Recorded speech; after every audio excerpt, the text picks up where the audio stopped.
hospitalizados son las embarazaditas con diabetes gestacional, pacientes bien controlados con hipoglucemiantes que durante su ingreso pueden sufrir algún tipo de descompensaciones, hiperglicemia severa, cirugías mayores y enfermedades interrecurrentes graves, ¿no? El protocolo análogo contra la glicemia en los pacientes hospitalizados generalmente es lo que por lo menos seguimos aquí, ¿no? Yo me formé en Bolivia y hice mi maestría en la especialización en Santa Cruz de la Sierra. Y ahí usábamos la pauta que deberíamos respetar siempre, la pauta domiciliaria que el paciente ya está trayendo de casa, ¿no? La disponibilidad futura de insulina humana, si el paciente va a poder comprarse eso, la insulina, y si no, si el hospital no va a poder abarcar ese gasto, porque eso es importante también en el caso de los lapiceros que tienen su costo, ¿no? El uso de análogos que mejora el control y el pronóstico del paciente internado, ¿no? ¿Cuál es la prevalencia de los pacientes diabéticos hospitalizados? Generalmente constituyen un diagnóstico muy frecuente, entre el 25% de los pacientes hospitalizados y 30-40% de los pacientes atendidos en urgencia. Cosa que estas estadísticas generalmente ya fueron quedadas más desfasadas, ya que por el tema del protocolo del COVID se usa mucho corticoide y entonces después de la pandemia yo creo que estos números van a subir a las alturas, ¿no? Causas de control glicémico deficiente. Bueno, ¿por qué el control glicémico es deficiente? Bueno, primero son las dificultades del manejo de la hiperglicemia durante la hospitalización. A veces es difícil el control cada 4 horas de la glicemia capilar del paciente. No considerar la hiperglicemia como un problema relevante o como medida de seguridad ante una hipoglicemia. A veces hay colegas que prefieren tener un paciente con más de 140 miligramos por decilitro de glicemia, entre 150 y 180, nada más por el miedo a que el paciente pueda llegar a una hipoglicemia, sin tener en cuenta las consecuencias de esa pequeña hiperglicemia, ¿no? Con el tiempo. O por inercia clínica, ya que en los médicos de primera instancia o de segunda línea, por lo menos en lo que es Bolivia y Paraguay, te puedo hablar por experiencia, no se tiene un buen manejo. Ignorar el tratamiento hipoglucemiante previo o suspenderlo. Siempre es importante escucharle al paciente con qué carga, con qué historia viene, cuánto tiempo lo está tomando, por qué lo dejó, por qué lo abandonó. Siempre es importante escuchar la historia del paciente. Y sobre cómo utilizar las pautas con insulinas rápidas, solamente la insulina rápida y los bolos y no la basal. La falta de recomendaciones claras para realizar ajustes terapéuticos. Bueno, ¿cómo seleccionamos el tratamiento que vamos a realizar con el paciente que está con hiperglicemia y está hospitalizado? Bueno, la pregunta, ¿metformina está contraindicado en el hospital? Sí. ¿Otros hipoglucemiantes orales están contraindicados? Bueno, probablemente no. A veces, depende de cada paciente, se puede llegar a usar algún tipo de hipoglucemiante oral, ¿no? Que pueden mantenerse, pero que no permiten, estos hipoglucemiantes no permiten ajustes y correcciones. Y perdón del ruido, mi hijo está en plena clase de educación física. El mejor tratamiento para un paciente hospitalizado siempre será la insulina. Bueno, ¿cuáles son los puntos claves que debemos tener en cuenta? Los agentes orales están contraindicados, ¿por qué? Porque no permiten un ajuste del tratamiento en situaciones donde el requerimiento de insulina durante la hospitalización es esencial. Actualmente, la insulina se considera el fármaco más efectivo y de elección para tratar la hiperglicemia en los pacientes hospitalizados, y el régimen tradicional de pauta móvil de insulina regular según los niveles de glicemia no es eficaz y debe sustituirse por pautas más eficaces. Pauta móvil solo con insulina rápida antes de las comidas, cada 4 o 4 cada 6 horas. Bueno, la evidencia nos sugiere que En algunos hospitales se tiene la pauta que solo se debe corregir la hiperglicemia con insulina rápida o insulina regular. Y en este gráfico quiero demostrar de que si efectivamente durante una hiperglicemia al colocarle insulina rápida al paciente tenemos un cuadro de hipoglicemia a los 4 o 5 minutos y luego esta vuelve a subir, ya que no existe un control en línea de la glicemia. Por eso la insulina rápida está quedando un poco sin evidencia clínica segura, ¿no? Los análogos de insulina. Se está usando mucho en la actualidad la pauta basal bolo, que en mi experiencia te puedo decir que funciona muy bien. La pauta basal bolo con análogos de insulina mejora el control glicémico y minimiza los cuadros de hipoglicemia. Perdón, ¿me observan? ¿Me escuchan? ¿Hola? Sí, sí, se ve y se escucha bien. La tasa de hipoglicemia comparada con una pauta móvil de insulina regular en pacientes diabéticos tipo 2 no insulinizados previamente ingresados en salas de medicina interna, según el estudio RABBIT-2, ha demostrado que efectivamente la pauta basal bolo es la mejor sugerencia para evitar cuadros de hiperglicemia y tienen en un porcentaje muy, muy pequeño cuadros de hipoglicemia. La secreción fisiológica de insulina. Bueno, la secreción fisiológica de insulina, en una de las charlas que creo que dio el departamento de nutrición, me pareció muy interesante cuando explicaron y hablaron un poco de lo que es el horario circadiano. El horario circadiano se debe respetar, ya que este tiene un pulso.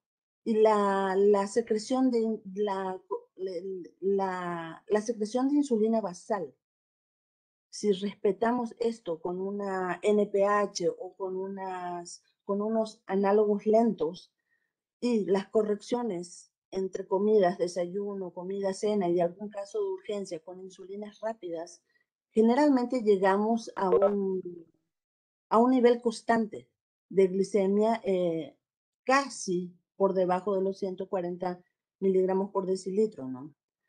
¿Y cómo sucede esto? La insulina basal suprime la producción de glucosa entre comidas hepáticas de glucosa y los niveles de glucosa lo mantiene de forma constante. Ya la insulina rápida limita la hiperglicemia post-ingesta en las comidas principales y el efecto inmediato con pico en torno a una hora, más o menos, el 50% de los requerimientos diarios totales repartidos en las ingestas. Ahora, ¿cuáles son los componentes de la insulinoterapia subcutánea en la hospitalización? Porque de eso al final estamos hablando con una pauta basal bolo, ¿no? La insulina para cubrir los requerimientos basales nutricionales debe ser administrado como una insulina programada, debe ser una insulina basal, nutricional y debe ser variable entre las correcciones. El tratamiento insulínico subcutáneo. La terapia efectiva con la insulina debe cubrir requerimientos basal y bolo, y los pacientes hospitalizados requieren dosis de insulina más altas para conseguir el objetivo deseado de glicemia. Además del requerimiento basal nutricional de insulina, se requieren suplementos o correcciones de insulina para tratar las hiperglicemias inesperadas, que en el caso de pacientes infectados sucederá, ¿no? La pauta basal bolo. La insulina basal sustituye la secreción de insulina en situaciones de ayuno, en el caso de pacientes prequirúrgicos. La insulina nutricional, la insulina necesaria para cubrir cualquier nutriente que el paciente puede llegar a necesitar, como glucosa endovenosa, alimentación enteral o intravenosa o alimentos consumidos en las comidas. Dosis de corrección, la dosis suplementarias o de corrección para tratar las hiperglicemias inesperadas. Bueno, las pautas de insulina que diferencian los requerimientos basales y prandiales, basal bolo. Perfiles de insulinemia más próximas a lo fisiológico, insulinización basal y prandial, baja variabilidad en la absorción. El separamiento de requerimientos basales y prandiales no requiere suplemento de hidrato de carbono. La flexibilidad en horario, ingesta y cantidad de hidrato de carbono tiene un menor riesgo de hipoglicemia asimilar control con insulina endovenosa constante. Facilita manejo en situaciones cambiantes, como en el caso de infecciones, de cuadros febriles. Cuando un paciente presenta un cuadro febril, lo primero que va a subir es su azúcar. La hospitalización, existen cambios en la ingesta que el paciente no estaba acostumbrado. Las exploraciones que requieren ayuno, como biopsias o entradas al quirófano, requerimientos cambiantes, cambios en los horarios. Pauta basal bolo, si el paciente está comiendo, se, generalmente se sugiere un régimen de 50 de lenta y 50 de correcciones rápidas. Yo en lo particular generalmente uso 60-40 para que me dé un manejo más amplio de corrección, ¿no? La dosis programada basal es de 50% y la de correcciones nutricional 50%. Dosis de insulina basal, 50% de la dosis programada diaria en forma de monodosis cada 24 horas o de cada 12 horas. Que en mi experiencia particular, cada 12 horas funciona mucho mejor. 2/3 a la mañana y 1/3 a la tarde. Dosis de insulina prandial. El 50% de la dosis programada diaria en forma de insulina rápida, 1/3 en cada comida. Dosis suplementaria, la corrección. Dosis adicionales en corrección se administran como análogos de insulina de acción rápida en adición a la pauta programada para corregir la hipoglucemia preprandial. No debe confundirse con pauta móvil, con insulina regular. Es muy diferente. Y en este caso necesitamos, para que funcione, y realmente funciona, cuando tenemos una conversación y un diálogo muy ameno con el personal de nutrición, porque aquí es una base muy fundamental el conteo de carbohidratos en la alimentación del paciente hospitalizado. Las pautas claves. La insulinoterapia subcutánea en la hospitalización incluye un componente o dosis de insulina programada, basal y nutricional y un componente o dosis de insulina suplementaria para la corrección de hiperglicemia. Por su eficacia, seguridad, flexibilidad, las pautas basal bolo son las que ofrecen mayor posibilidad de estandarización y deberían considerarse las elecciones en la hospitalización. La insulina glargina en una dosis y la insulina detemir en una o dos dosis. Son las que ofrecen las características más adecuadas para cubrir los requerimientos basales. Los análogos de insulina rápida son los de elección para cubrir los requerimientos prandiales y para la corrección de hiperglicemia. Ahora, paciente diabético con hipoglucemiantes. La dosis generalmente se sugiere de 0,3 a 0,5 unidades kilo día. Y acá hay que tener mucho en cuenta. El paciente come, está lúcido, despierto.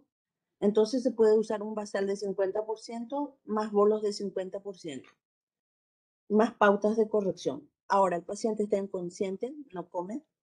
Un basal de 50% más pautas de ajuste, que pueden ser cada 4 horas, en lo ideal, ¿no? Paciente diabético ya insulinizado, con requerimiento de domiciliario. Eso debemos tener mucho en cuenta. Que el paciente, cuánto era su dosis en domicilio. El paciente come, está despierto, 50-50, más pautas de ajuste. No come, también 50% más pautas de ajuste. Suelo tener mucho en cuenta estos dos tipos de pauta, la pauta A y la pauta B. La pauta A, requerimiento de insulina, mayor a 40 unidades día, en aquellos pacientes donde sí se observa mucho la resistencia a la insulina y también en pacientes con cuadros de infecciosos severos o que ya entraron con un cuadro de sepsis, ¿no? En estos pacientes debemos tener en cuenta que debemos tener un pequeño ajuste mayor al de un paciente que tiene sensibilidad a la insulina. Y no les voy a aburrir con números. Recomendaciones generales. Los pacientes en ayuna, los prequirúrgicos, debemos tener en cuenta su aporte continuo de glucosa y en ese caso administrar insulina basal y no la correctiva durante el desayuno en el caso de que el procedimiento se haga durante la mañana o hasta el mediodía. Tener en cuenta dietas, desayuno, comida y cena, tomar adicionales de hidrato de carbono si el paciente lo necesita, monitorización de glicemia antes de las comidas, 1 hora y media, dice la literatura, pero en la práctica yo lo veo casi siempre entre 30 y 15 minutos antes de la ingesta. Cada 4 horas si no tiene ingesta oral, el paciente si no está comiendo. Y los objetivos de control glicémico. La glicemia preprandial, lo ideal es tratar de llegar a 90 a 130 y el postprandial que sea menor a 180. Las situaciones especiales. La insulina basal se debe administrar aunque el paciente no esté comiendo, porque ella tiene un pulso y sigue el horario circadiano. La insulina prandial requiere aporte según la ingesta. No ingesta, no insulina prandial, pero sí dosis de corrección. En ausencia de ingesta y aporte de suero glucosado o nutrición, todos los requerimientos como basal o insulina por infusión.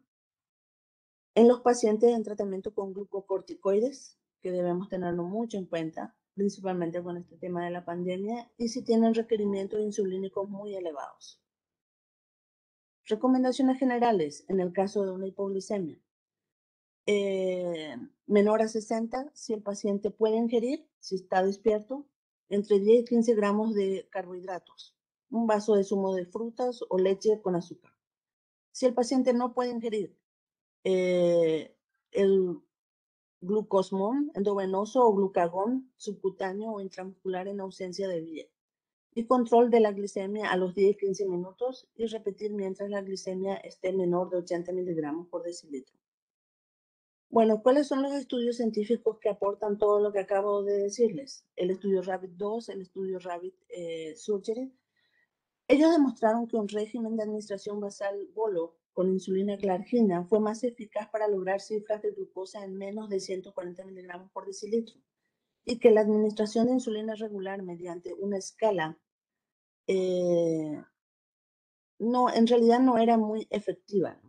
En este estudio, la glicemia media durante la hospitalización fue de 166 frente a 193 miligramos por decilitro y el porcentaje de los pacientes que alcanzaron el objetivo de glicemia fue menor a 140 miligramos por decilitro y fue superior al 66 frente al 38%, con la pauta bolus basal, sin incrementar la incidencia de hipoglicemias. Los estudios de AN demostró que el uso del régimen con insulina NPH más insulina regular fue igual de eficaz que un esquema de insulina de Temir o Aspartic para el control de glicemia y no hubo diferencia en la frecuencia de hipoglicemias. El estudio Basal Plus también demostró que el esquema con insulina glargina como basal más dosis adicionales es igual de efectivo que el régimen basal bolo con NPH e insulina regular. Y finalmente el estudio Apollo, donde ha comparado la estrategia de insulinización basal con la estrategia de insulinización regular, donde la adición de una dosis de insulina glargina comparado con la utilización de 3 dosis de insulina lispro antes de las principales comidas resultó en un control glicémico similar, donde la reducción de la hemoglobina glicosilada es menor a 1.7 con insulina glargina frente a menos de 1.9% con insulina lispro, pero con un menor número de inyecciones. De autoanálisis y porque tenemos que ver cuántas veces le fichamos al paciente para saber cuánto está su glicemia, ¿no? Y de hipoglucemiantes y de hipoglicemias en el grupo de tratamiento con insulina glargina. Y recordar siempre que no tratamos la diabetes, sino a las personas con diabetes. Y acá le dejo toda la bibliografía que utilicé. Y desde ya muchas gracias y no me hagan preguntas difíciles. Bueno, doctora, antes que nada, gracias por el tiempo que nos dedicó. Dejó de hacer sus actividades laborales para darnos una clase a nosotros y la verdad que lo valoramos muchísimo y nos da un gran aporte a lo que es nuestra formación también. Bueno, hay algunas preguntas que hicieron acá los chicos, son re difíciles. No.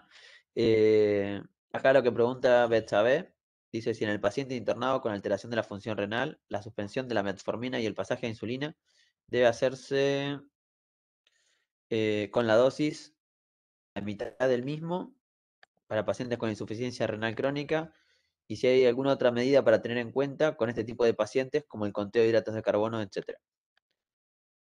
Bueno, mira, para comenzar, no sé si comprendí bien la pregunta. Ella me pregunta si se debe a si el paciente está con metformina, tiene un cuadro de insuficiencia renal, entiendo, y hay que pasarle a insulinas. Es lo que comprendí. Hola, Exactamente. Y si sí. usamos la misma dosis de insulina o si usamos la mitad. No, recordar siempre que la insulina es una hormona muy noble y que desde el primer momento que el paciente entra a la hospitalización, eh, la sugerencia es comenzar con 0,3, ¿no? Unidades kilo día, ¿no?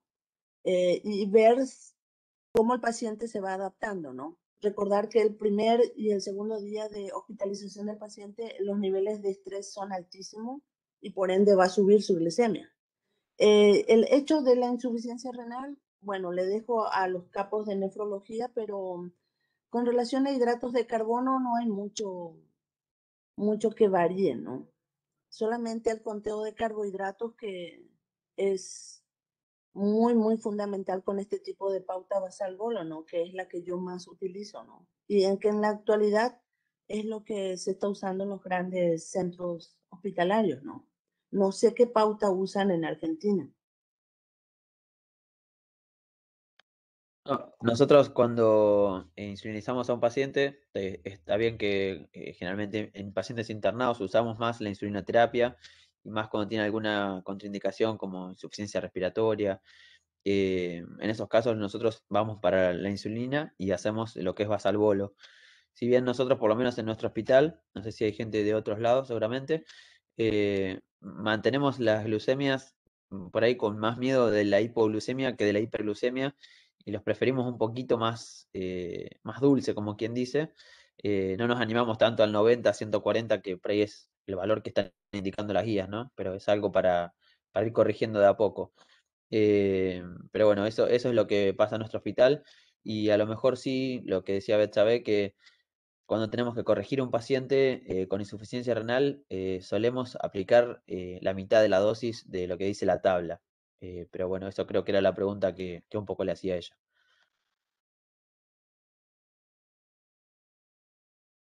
Hola, Hola, ¿se sí, escucha? sí, se Sí. escucha. Fui yo la que hice la pregunta. Ah, Gracias sí. por responder y sí, era un poco a lo que apuntaba. Otra duda que tengo es el tema de la titulación de la dosis de insulina. ¿Cada cuánto recomendás vos ir titulándola de acuerdo a los valores que tiene el paciente? Porque, por ejemplo, no sé si ya lo dijeron en otra charla, nosotros acá en el hospital lo que hacemos es, por lo menos cada 48 horas, vemos los valores y en base a eso le vamos aumentando de a 2 unidades. No sé qué recomendás vos o cómo lo hacen allá. No, la recomendación es cada 24 horas, porque si el paciente, ponle que le hiciste una pauta basal, ponele, nada más, es un ejemplo, ¿no?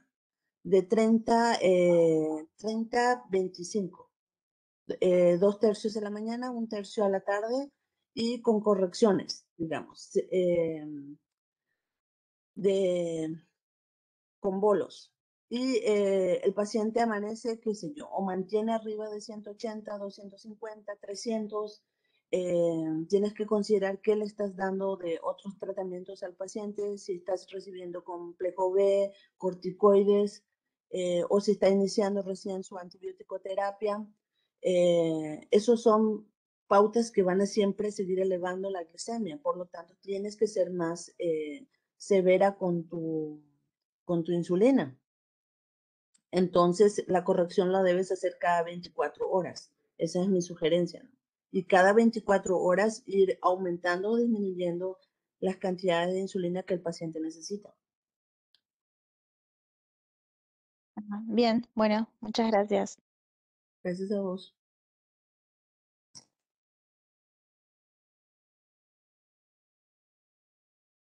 Hola, ¿puedo hacer una pregunta? Sí, te escucho.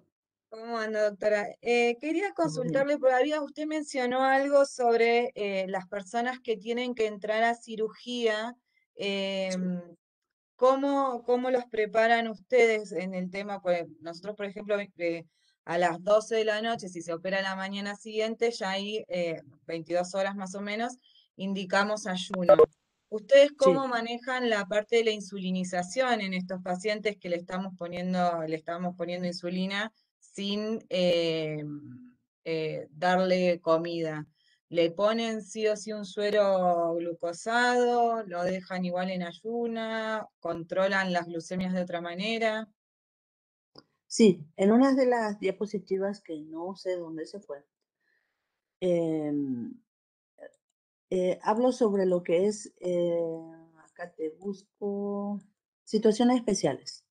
Bueno, los aportes, las recomendaciones generales. En el caso de ayunas, si el paciente, por ejemplo, tu caso que me has dicho, un paciente va a ser operado a las 7, 8 de la mañana, la ayuna ya comienza a 12, 11 o 12 de la noche. Sí, se debe continuar el aporte continuo de glucosa mediante suero glucosado al 5%, pero no olvidarte de colocar su dosis de insulina basal en sus horarios respectivos a la mañana y a la noche. Lo que no vas a hacer es sus correcciones con bolos, con insulinas Aunque rápidas. dé ¿Tá? alto, no se corrige. La basal No, sí se porque pone, pero las correcciones no. claro, porque la que se va a encargar de bajar a las 2 horas de haberse administrado es la basal. Perfecto. Muchas gracias. No a vos.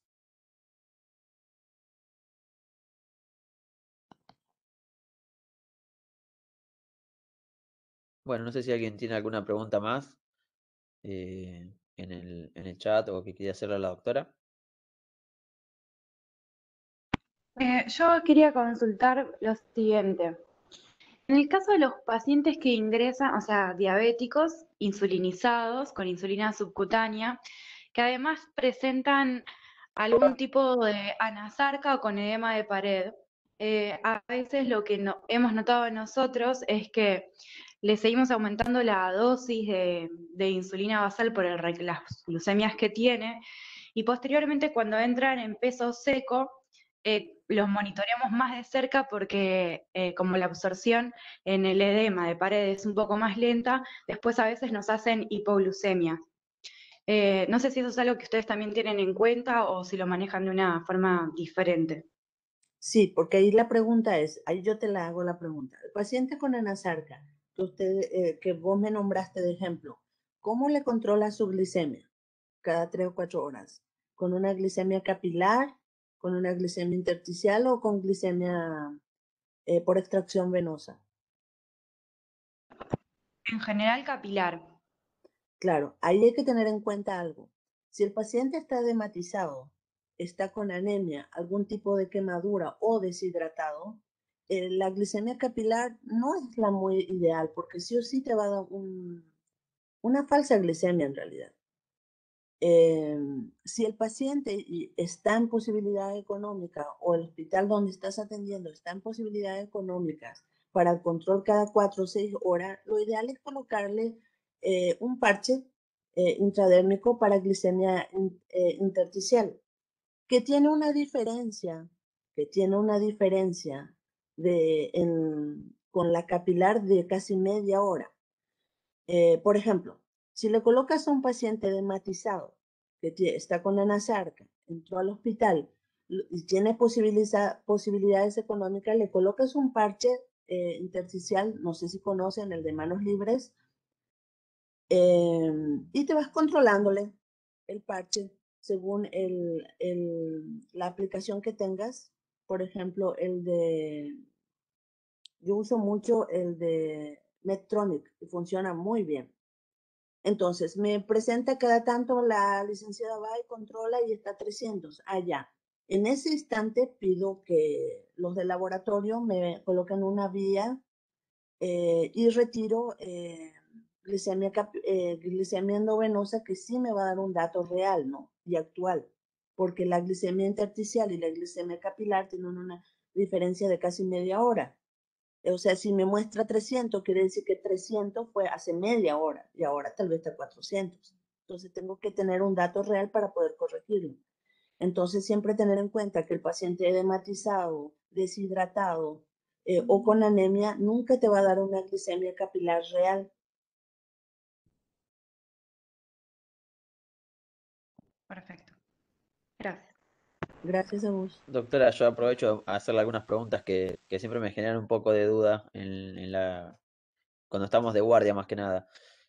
Nosotros a lo que estamos acostumbrados a lo que es insulina NPH y la rápida o la de corrección rápida, Regular. digamos. Sí. Irregular, exacto. Lo que no estamos muy acostumbrados es a usar por ahí las ultra lenta y las ultra rápidas. La duda mía es con las ultra rápidas si se pueden intercambiar las dosis entre ellas, o sea, si son equivalentes a la hora de usarlas, si usan las mismas unidades una que la otra. No, generalmente se usan las mismas unidades, pero debes tener en cuenta lo siguiente. Ponele que tu paciente entró con una glicemia de 250 y justo eran 5 de la mañana y 6 de la mañana se le coloca una pauta de bolo basal. El basal se va a iniciar, digámosle, con 30 unidades de Lantus o de DT1000, ¿ya?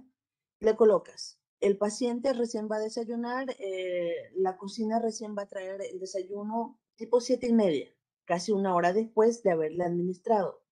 Recordate que las insulinas, las lentas, tardan hasta 2 horas en subir a su pico de acción. Ya estábamos en mi ejemplo como 7:30, ¿no? Pero a las 7:30 vos le querías servir el desayuno, le quitaste la glicemia preprandial y se encuentra con 250. Entonces haces la corrección y le colocas 3 unidades más un conteo de carbohidratos que llegó a 5. Le administras 5 de Novorapid o de Novorapid, digamos, que hace su pico de acción entre 1 a 3 minutos, ¿ya? Y le bajó la glicemia para que el paciente pueda desayunar a las 7:30, pero a las 8 ya empezó la acción de la primera basal que le pusiste y va a bajar toda la glicemia que encuentre. Pero hay que tener en cuenta una pequeña parte que generalmente se deja de leer en la literatura y que en la práctica sí ocurre mucho, y principalmente con los pacientes diabéticos tipo 1, que esa Novorapid que la administraste por los 250 predesayuno alcanza su pico de acción entre 1 y 3 minutos, pero hasta 2 horas, incluso la literatura dice que a veces hasta en 3 horas, sigue pulsando en el organismo. Entonces, para las 8, cuando tu primera Lantus hizo la aplicación, ya va a hacer efecto a las 8, va a bajar la glicemia. Y se va a encontrar también con que la Novorapid va a seguir bajando la glicemia. Entonces, para las 9:30, 10, vas a tener un cuadro de hipoglicemia. No sé si te mareé todo, pero No, no, está bien, está bien. Por ahí nosotros tenemos en cuenta la glucemia antes de desayunar y pensamos que va a aumentar, pero en realidad va a seguir haciendo efecto, incluso va a sí, sumarse de la ultra rápida y vamos a tener una hipoglucemia en ese paciente. sí, Creo que es lo sí. Y después Entonces, otra, siempre hay que tener en cuenta que si le vas a administrar Lantus y le vas a hacer la corrección predesayuno al paciente, hay que tener en cuenta el lapso entre las comidas y el tiempo, porque si no, para las 9:30, 10 tendrás un cuadro de hipoglicemia. Bien, y la última pregunta que se me ocurrió es que nosotros solemos tener en nuestro hospital pacientes muy mal controlados y que a su vez suman, por ejemplo, un cuadro de una infección aguda, ¿no? Y en estos pacientes, cuando los vemos en el piso, muchas veces nos marca high, de tan alto que está su glucemia, pero cuando le hacemos un estado ácido base o pedimos cuerpos cetónicos, el paciente la verdad que no está en una cetoacidosis y eso se va a repetir muchas veces. Entonces, la duda que me genera es, eh, ¿con cuántas unidades estamos habilitados al próximo día, a las 24 horas, como dijo usted, a corregirle? Nosotros a veces más de entre 2 y 4 no solemos ponerle al paciente. Y la otra es si ese paciente en la primera instancia no tiene cetoacidosis, pero en los días sucesivos sigue teniendo glucemias mayores a 250. Siempre tenemos que seguir sacando estados ácido base cada vez que el paciente haga estos episodios de hiperglucemia por la posibilidad de hacer cetoacidosis o no, y nos relajamos un poco. No, hay que relajarse un poco.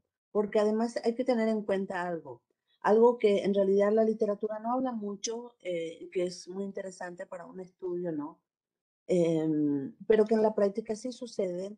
Y una de mis docentes, que sí siempre tengo el orgullo mucho de decir que fue mi docente, es la doctora Roxana Barberán de Santa Cruz de la Sierra, una eminencia en endocrinología, y ella nos comentaba que lo siguiente: a veces te apuras tanto porque bajar la glicemia, porque quieres bajar la glicemia, porque tienes miedo que haga mañana o pasado un cuadro de cetoacidosis, en el ejemplo que me has dado, que a veces, por ejemplo, no entran con ese cuadro, ¿no? Que te olvidas de que bajar una glicemia lo más rápido que des en 24 horas no es lo esencial. De repente el paciente está con años ya con 300 de glicemia y que por A o B motivo ingresó al hospital por otra razón, ¿no? Entonces no te desesperes tanto por bajar la glicemia. Ve la causa del que le trajo al hospital y si a los 2 o 3 días empieza a producir un cuadro de cetosis, ve la causa que le está causando. Puede ser un cuadro infeccioso, por ahí llegó con una cosa y se agarró otra cosa en el hospital. Hay que ver qué le está causando eso y no desesperarse tanto por la glicemia. Bueno, muchas gracias. No sé si queda alguna pregunta más, si no Espero que haya pasamos a aterrizado en a la algún próxima. lugar y le agradezco por su tiempo. No, nosotros somos los agradecidos y la verdad que desde el primer momento que la convocamos siempre se mostró muy predispuesta a compartir con nosotros sus conocimientos. Así que le agradecemos desde acá, bastante lejos, todo su esfuerzo. Ya. Besos y bendiciones a todos. Espero ya encontrarnos pronto, que termine la pandemia.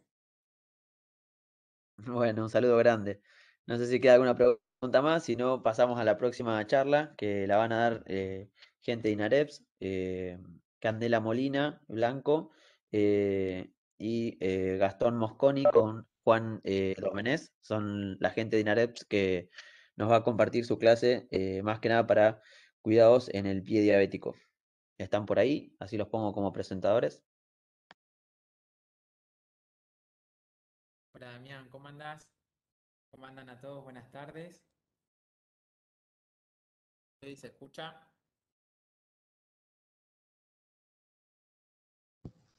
Sí, se escucha, Juan. Perfecto. Dale, si querés, avísame y comparto pantalla. Hola Juan, tantos años. ¿Cuánto tiempo? Che. Sí, ¿cómo están? Bueno, Bueno, cuando quieras podés empezar a compartir, ya tenés la habilitado. dale.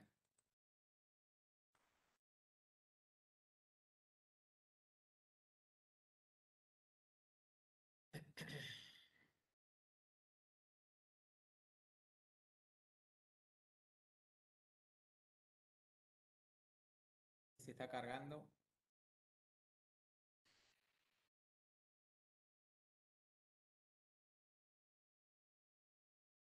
Bueno.